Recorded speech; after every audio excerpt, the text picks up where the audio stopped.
Ասուլիս տեղի ունեցավ Սամվել Կարապետյանի հետ, ձեր ընդհանուր ուղենիշային առաջնահերթությունները բարձրաձայնվեցին, ամեն դեպքում տեսանք, որ հենց դրան հաջորդեցին իշխանությունների անհամաչափ այսպես գուցե արձագանքը տեղ-տեղ նույնիսկ ընտանիքին վիրավորանքներ հասցնելով եւ սպառնալիքները։ Այս պայմաններում, երբ իշխանությունը, որի ձեռքին կա վարչական ռեսուրս, որը այսպես հաթաթաներով է ձեզ վախեցնում, որքանով եք իրատեսական գնահատում ձեր հաղթանակի հնարավորությունը, տեսանք, որ Սամվել Կարապետյանը չէր կասկածում։ Ճիշտ ասած, ես էլ չեմ կասկածում եւ վաղուց չեմ կասկածում, իսկ իշխանությունների նյարդային պահվածքը եւս մեկ ապացույց է, որ այդպես էլ լինելու է, ինչ վերաբերում է ձեր ասած վիրավորանքներին, գիտեք, մակարդակի խնդիր է։ Ես շատ ցավում եմ, որ այսօր Հայաստանի Հանրապետությունը ղեկավարում է մի փոքրիկ խմբակ, որը չունի ուղղակի այդ մակարդակը, այսինքն քաղաքական ճիշտ բանավեճի առարկայական, որպեսզի ժողովրդին էլ պարզ լինի ինչ է, իրենք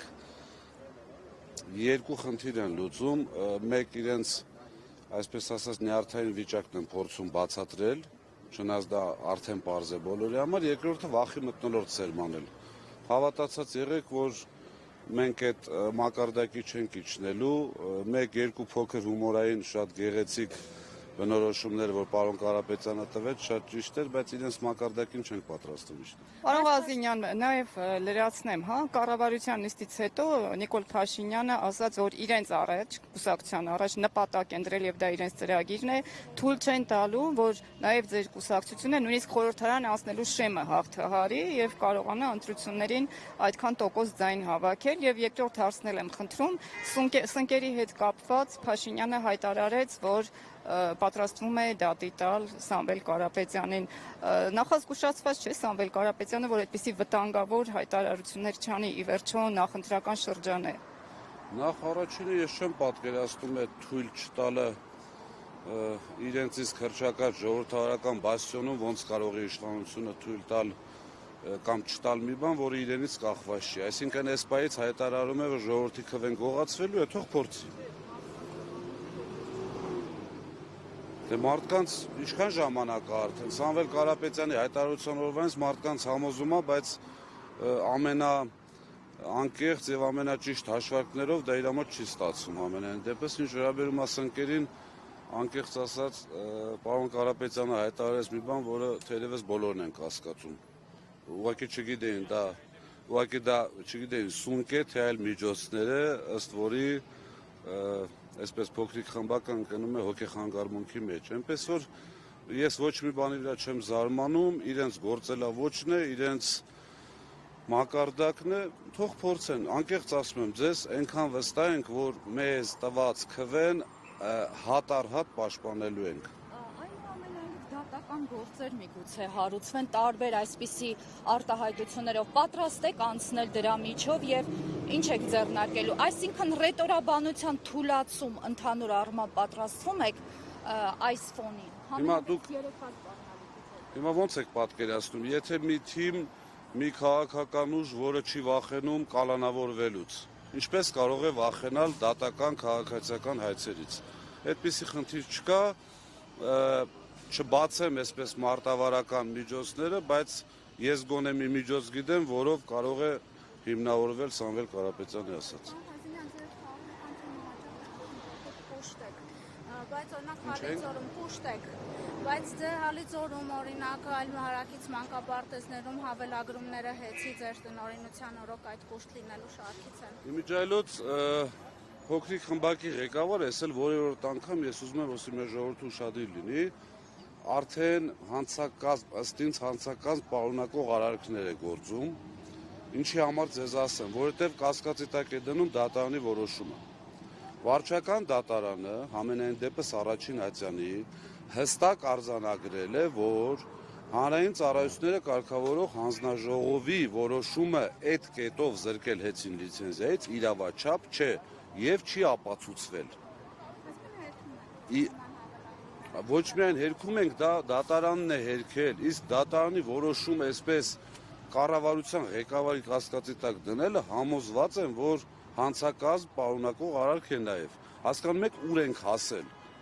կոնկրետ դատարանի որոշումը, ասում եմ համենայն դեպս առաջին ատյանի, քանի չկա այլ որոշում, չի կարելի խոսել դրա մասին, համոզված եմ նաև կլինի վերջնական որոշում։ Այնտեղ 6 կետ էր։ Կետերից մեկը հավելագրումների մասն էր, որը դատարանը ապացուցված չի համարել։ Հիմա նորից կրկնում եմ, եթե ունեցել ենք 2000-ից ավել նյութական պատասխանատու, անհատ, անձինք։ Հիմա դա նույն բանն է, անկեղծ ձեզ ասում եմ, որ մեղադրել սեփականատիրոջը ինչ-որ մի համայնքում ինչ-որ մեկի կողմից կատարված հավելագրմանը, դա նույն բանն է, որ օրինակ ինչ-որ մի հատ պետական մարմնի հասարակ աշխատող կաշառքի վրա բռնվի, փոքրիկ խմբակի ղեկավարին մեղադրեն կաշառակերության մեջ։ Նույն բանն է,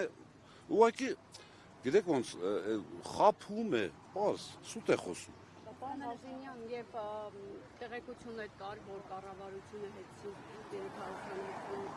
$, է առաջարկել վաճառելու համար, Նարեկ Կարապետյանը այս հարցան պատասխան տվեց չմեկնաբանեց, արդյոք սա ճիշտ է եւ ինչ է պատրաստվում անել քննարկումը այս հարցը թողնելով։ Ճիշտ ասած, այդ համապատասխան փաստաթուղթը ինձ էլ են ասել, որ արդեն լրագրողների ձեռքում է, լրատվամիջոցներից մեկը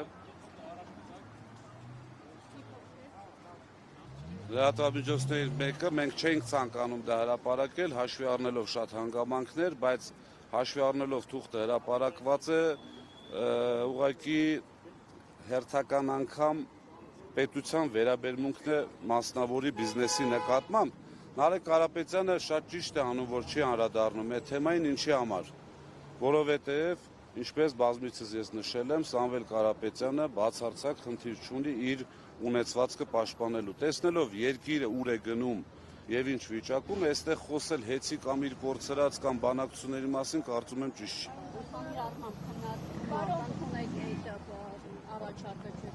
Իհարկե ոչ, այդ առաջարկը որ մի բանական կամ տրամաբանություն ունեցող մարդը կարող է ընդունել։ Ընդհակառակը այդ ներկայացնողին պետք է, այսպես ասած, ուղարկել համապատասխան մասնագետի մոտ։ Պարոն Հազինյան, հարցը մի փոքր կիսատ մնաց։ Կարող եք հստակեցնել այդ մեկ միջոցը, որով կարելի է այդ ձեր ասած հարցին լուծում տալ։ Այսինքն դա տեստ քանդում, պարոն Հազինյան, կարող եք հստակեցնել ինչ նկատի ունեք։ Դուք ասաց։ Բայց դա նկատի ունեք։ Դուք ասաց։ Դա այդպիսի Օրինակ, թունավոր սնկեր։ չեմ կարող ասել, ես խոսքը սնկի մասին չի, ես հոգեվիճակի մասին եմ խոսում, որը հավատացած եղեք ունենք համապատասխան մասնագետներ։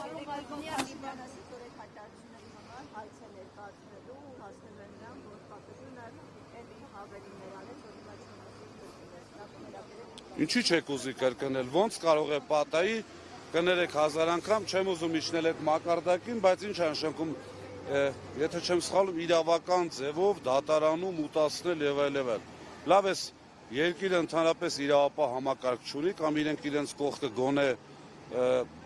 առաջի իրավաբանական ֆակուլտետի առաջի կուրսի ուսանողի գիտելիքներ չունեն, որպեսզի հուշեն համապատասխան անձին, որ այդպիսի իրավական ընդհանրակարգ գոյություն չունի։ Այսինքն այդ հայտարարություններին անդրադառնալը մեզ պատվից ցածր է, հավատացեք։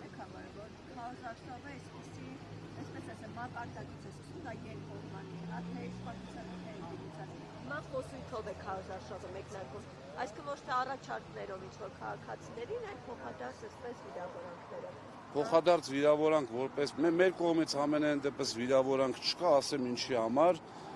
մենք փորձում ենք փաստել, ինչ որ տեղի ունենում, որովհետև համոզված եղեք, որ այդ մարդու վարքագիծը, ոնց ասեմ, շատ դեպքերում նորմալ չի։ Այսինքն վերջին հաշվով երկրի ղեկավարը, հիմա մեր ուժի ղեկավարը փորձում է հասկանալ, թե դա այսպես ասած ինչից է գալիս ու կարծում եմ, որ մեր ժողովրդին էլ դա պետք է հետաքրի,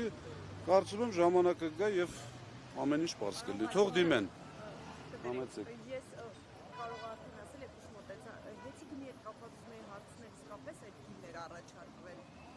ընկերությանը, որի մասին Դե այդ նամակը արդեն ձեր ձեռքում կար, չէ՞։ Հա, եւ պատճառը, որ չէիք համաձայնել հենց Այսպես ասեմ, մենք անդրադառնական լինելն էր։ Բնականաբար նաև պատճառներից մեկն էր, բայց այսօր հեծին չանդրադառնալ ունի մի նպատակ,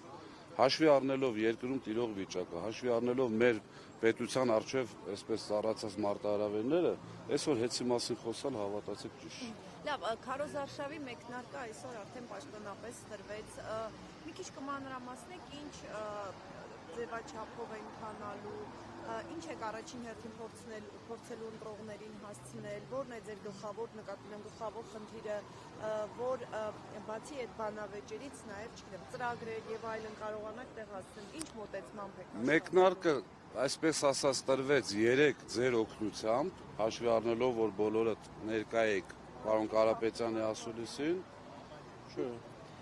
որերը կա տրվել, մի հատ էլ դրա համար թող դատը տան։ Ինչ առումով եմ ասում 3 մեկնարկը տրվեց, հաշվի առնելով, որ առաջի անգամ պարոն Կարապետյանը հնարավորություն ունեցավ, ցանկություն միշտ ուներ, բայց հնարավորություն ունեցավ այդ ձևաչափով։ Եվ եթե զգացել եք, այսպես բոլորս մեզ հետ անկեղծ պետք է, եթե զգացել եք շատ զգույշ եւ շատ ճիշտ էր խոսում, այսինքն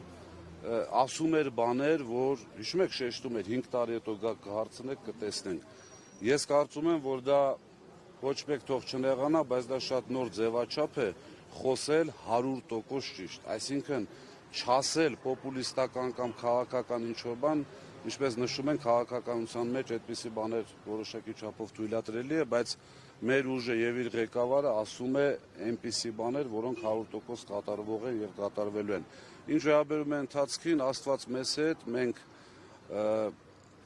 այսպես ասած հավատքով դեպի Աստված, հավատքով դեպի մեր ժողովուրդը գնում ենք առաջ եւ համոզված ենք, որ չգիտեմ արդեն որ բառն ասենք, որ ճիշտ լինի։ Լինելու է ուժեղ Հայաստան։